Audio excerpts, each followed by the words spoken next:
you everyone for your time tonight. I'm excited to be here. What we're going to walk through is the targeted improvement plan, which we have started working on back in the spring and have completed over the course of the summer for Marsh Creek. As Dr. O'Donnell indicated, this is really data that was taken from the cohort of students from the 2021-2022 school year. Just for your context, that is the cohort of students who are currently entering 8th grade at Downingtown Middle School. So the implementation of the plan will be going into effect this year, but that cohort has now entered the 8th grade at DMS. And in one case, as we talk about our attendance indicator, that's actually a cohort of students that are now being promoted into the 9th grade, respectively, in our three high schools. So as we start with our plan, Marsh Creek is in what we call targeted school improvement, which basically indicates that one or more of our subgroups is performing below established thresholds. In the case of Marsh Creek, the two cohorts that we're really examining as part of this plan are economically disadvantaged and our Black student subgroups. And you can see that the indicator of math and ELA combined was one reason that we were in targeted improvement. The growth for math and ELA combined, which combines the overall level of performance for both subject area tests. And then we have our regular attendance, all right, for this cohort of students. For regular attendance purposes, anytime you miss more than 18 days of school in a school year, you're considered truant for this report. We went through and compared just the entire school as a whole, and then obviously wanted to compare the cohorts. You had a chance to look at the overall. This is the achievement data, which is the level of proficiency, a level of proficient advanced. As you go through and compare, you can see how these two targeted subgroups performed in comparison to their peers. And just for context, as we get a chance to look at it, this is that data that Dr. O'Donnell was referring to, just to give you a snapshot of where Marsh Creek would fall in comparison to other 6th grade programs around the state of Pennsylvania. You can see we're performing in the top 8%, 73rd out of 1,003 schools that assess 6th grade students. And then related to the mathematics, we fall in that 29th percentile, or in the 29th percent of students performing in math on the 6th grade PSSA. So again, just to preface it, I put a little asterisk at the top. This is still preliminary data from the 22-23 school year, but in the middle of the summer, we started to get a little bit of data in about that, and obviously wanted to use that updated information from last school year's cohort of students, our rising 7th graders, just to see kind of how any interventions which had already started last year had been implemented and how effective they were. So you can see we broke down the whole school, and again, these are preliminary until the attributions are finalized for the 22-23 school year. But you can see how we compare with our targeted groups as well as the whole school. And that data is all available. We can absolutely share that if you don't have access to it.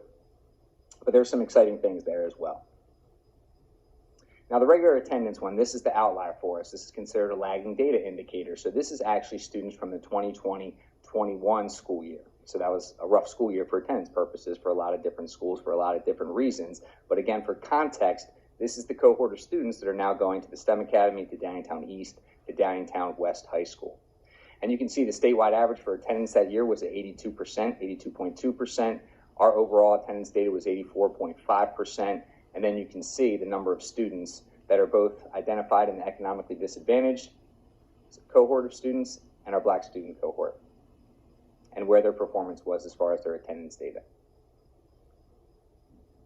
So this is ultimately how we sort of framed our plan that we were able to submit and work on with all our partners across the district. There's really 3 priorities for us at Marsh Creek. Taking a look and focusing on the economically disadvantaged families that are within our community, we said that our priority for us was targeting supports for students who are in need.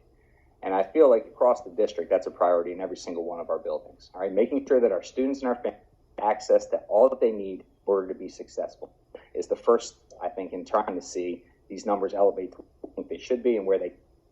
So we're doing a ton of things with that. With working with Justin Brown. I know we had a chance to speak several times over the course of this process, making sure that we're addressing areas of need like food insecurity, making sure that we're partnering with some of the other schools to do donations, clothing collections, and making sure that we're providing access to resources through our counseling office and connecting community partners with these families to make sure that they just have all of their basic needs met so they come to school, minds on, ready to learn. So that is one of our priorities and the action steps. The other one about attendance is really all going to fall underneath all the work that Marsh Creek is doing related to positive behavior, intervention, and support. Our PBIS program, the Pod Pride, we've been partnering with Devereaux as a school here for a couple years. We're working towards Tier 2 implementation of our PBIS system, but PBIS essentially is about making a school as hospitable and inviting for students as possible. Because if kids want to be in school, they're going to come to school. So we try to focus on the aspects of what we've already started to work on, and additionally what we want to expand on in order to make school as inviting for kids as possible. All right, one of the things that they focused on that I was very excited about was there's been a long discussion, as long as I've lived here in the district, about what do we do with advisory periods, what do we do with lunch. After meeting with the wonderful team of teachers up at Marsh Creek, we decided that we were going to put our advisory period at the end of our lunch period. And that opened up a ton of opportunities for us. What the teachers found when I had a chance to speak with them, that it was if we use some time for advisory to allow students to go outside to actually have recess, for lack of a better term, we saw behaviors decreased, we saw focus increased, we saw increased social development from our students. So we want to give our kids an opportunity to play. And we think that is one way that we can kind of increase the experience and the satisfaction of our kids to come to school every day. We're partnering very closely with our home and school visitor. Anytime a student misses a set number of days, it triggers us and our responsibility to conduct a SATE meeting, which is a student attendance improvement plan. And those are basically conducted much like an IEP meeting, where we identify what are student antecedents to why they're missing school, what are the reasons that they're not attending. And then we have to put interventions in place that are going to attack some of those deficits or some of those reasons why kids aren't coming. And that'll include assigning members of our staff team to work with kids as mentors. And again, the visible messaging around the building, rewarding students who are historically at truancy, their performance in previous school years, giving them some type of incentive for when they do the behavior that we want to see. So we're excited about the opportunity for PBIS and the role that it's going to play in helping improve that priority. The final priority for us, and again, I think this is universal across many schools in the state, is just how are we going to improve our math and ELA achievement for our students who are underperforming. And that doesn't necessarily just apply to these targeted groups, the cohorts we're talking about. And that is really going to fall underneath the umbrella of everything we're doing at Marsh Creek with MTSS. MTSS and finding ways to provide interventions for kids within their classrooms so that they can experience success, so that we're using data to inform our instruction, to inform our decision making, making sure that we're pulling students out for supplemental support as needed, I think is going to ultimately really help us target students who need the intensive interventions and show that they can grow, that they can achieve. And I think achievement just breeds achievement. So in summary, honestly, our goals and 3 priorities, we want to make sure that our families have all that they need to be successful. We're going to partner with all of our district partners in our community to make sure that we're making that happen. We want to make Marsh Creek a place that students want to be. We're going to make sure that we're supporting their social and emotional development while still continuing to support vigorously their academic growth.